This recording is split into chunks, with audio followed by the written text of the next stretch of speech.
A ferida antiga. A saga dos samaritanos e o coração dividido de Israel. Para o ouvinte moderno, a expressão bom samaritano evoca imagens de bondade e compaixão desinteressada. No entanto, para a audiência original de Jesus, a junção dessas duas palavras seria um choque, uma provocação, quase uma contradição. A palavra samaritano não era um simples gentílico. Era um termo carregado de séculos de amargura, um insulto que ecoava uma ferida profunda na história do povo de Israel. Para entender por que um samaritano era o herói improvável da mais famosa parábola de Jesus, é preciso mergulhar nas brumas do tempo em uma história de reinos divididos, conquista-exílio e uma rivalidade teológica que envenenou irmãos por gerações. Esta é a saga dos samaritanos, o povo esquecido do Monte Gerizim, e a antiga inimizade que os separou dos judeus. A origem da separação, conquista e sincretismo. A raiz da divisão remonta à morte do rei Salomão, por volta de 930 a.C., quando o Reino Unido de Israel se partiu em dois. O sul, com as tribos de Judá e Benjamim, formou o Reino de Judá, com sua capital em Jerusalém, onde o Templo de Salomão permanecia como o centro do culto a Yahweh. O norte, composto pelas 10 tribos restantes, formou o Reino de Israel, cuja capital, eventualmente, se estabeleceu na cidade de Samaria. Por 2 séculos, esses reinos irmãos coexistiram com rivalidades políticas e religiosas.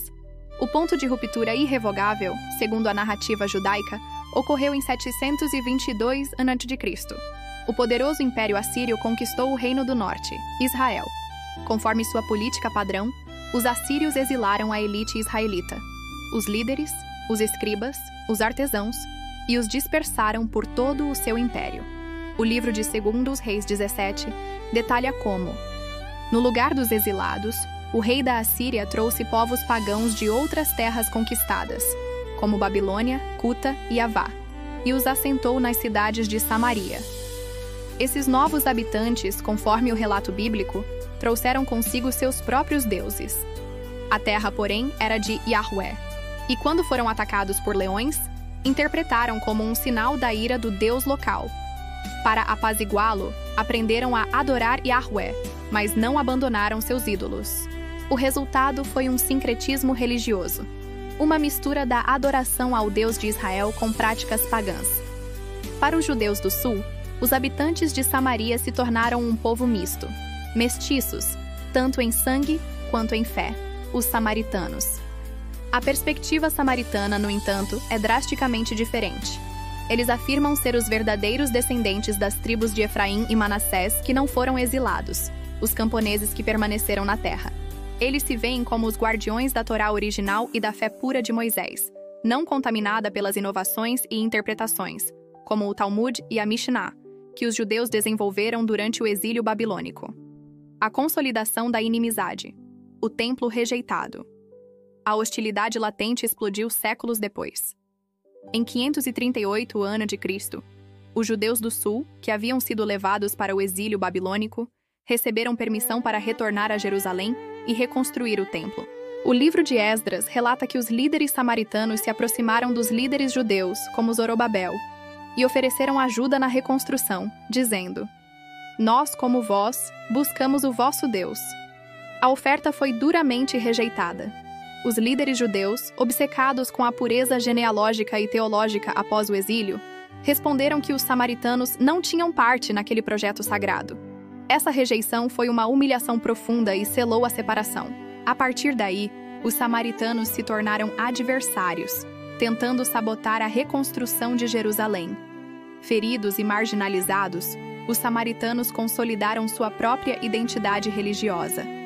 Eles edificaram um templo rival no Monte Gerizim, que, segundo sua versão da Torá, que possui diferenças em relação ao texto judaico, era o lugar que Deus havia escolhido para a adoração, e não o Monte Sião em Jerusalém. Agora havia 2 templos, 2 sacerdócios e 2 versões da mesma fé, cada um reivindicando ser o verdadeiro Israel. A rivalidade era tão intensa que, por volta de 128 a.C., o rei e sumo sacerdote judeu, João Hircano, invadiu Samaria e destruiu o templo do Monte Gerizim, um ato de profanação que os samaritanos jamais perdoaram. Fontes rabínicas, como o Talmud, frequentemente se referem aos samaritanos como Cutim, Cuteus, enfatizando sua origem estrangeira e debatendo seu status legal, tratando-os com profunda desconfiança. Ecos no Novo Testamento. O samaritano como símbolo. No tempo de Jesus, a animosidade era parte do tecido social. Judeus devotos contornavam Samaria em suas viagens para evitar contato com seu povo. É neste cenário de ódio que as interações de Jesus com os samaritanos se tornam tão revolucionárias. A parábola do bom samaritano, Lucas 10. Questionado por um mestre da lei sobre quem é o meu próximo, Jesus conta a história de um judeu espancado e deixado para morrer.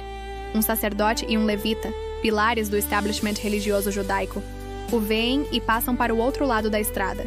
Então, surge o herói, um samaritano. Ele não apenas para, mas sente compaixão. Limpa as feridas do homem com azeite e vinho, coloca-o em seu próprio animal, leva-o a uma estalagem e paga por seus cuidados. Jesus então inverte a pergunta: qual destes três foi o próximo do homem? O mestre da lei, sem conseguir sequer pronunciar a palavra samaritano, responde: aquele que usou de misericórdia.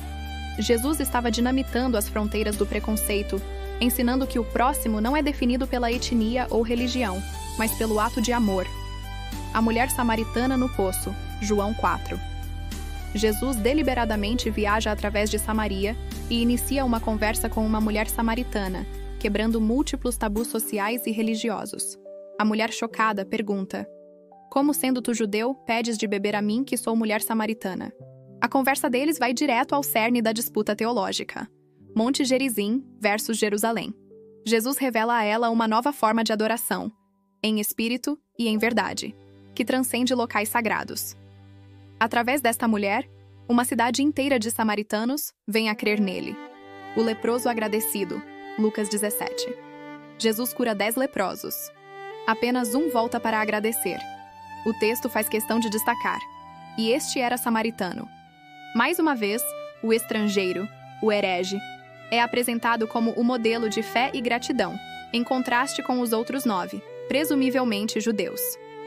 A ferida que ensina. A história dos samaritanos é uma tragédia de uma família dividida. O que começou com uma separação política se transformou em uma catástrofe geopolítica e, finalmente, se solidificou como uma profunda ferida teológica. A desconfiança mútua, alimentada por séculos de rejeição e violência, criou um abismo quase intransponível entre judeus e samaritanos. No entanto, é precisamente por causa desse ódio que as narrativas do Novo Testamento adquirem seu poder transformador.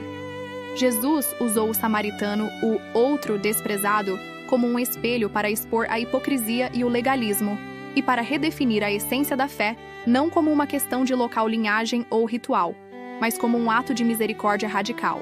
A saga dos samaritanos, embora marcada pela dor, serve assim como um lembrete perpétuo de como as divisões humanas podem ser profundas e de como a compaixão divina pode, de forma chocante, escolher o mais improvável dos heróis para ensinar a mais vital das lições: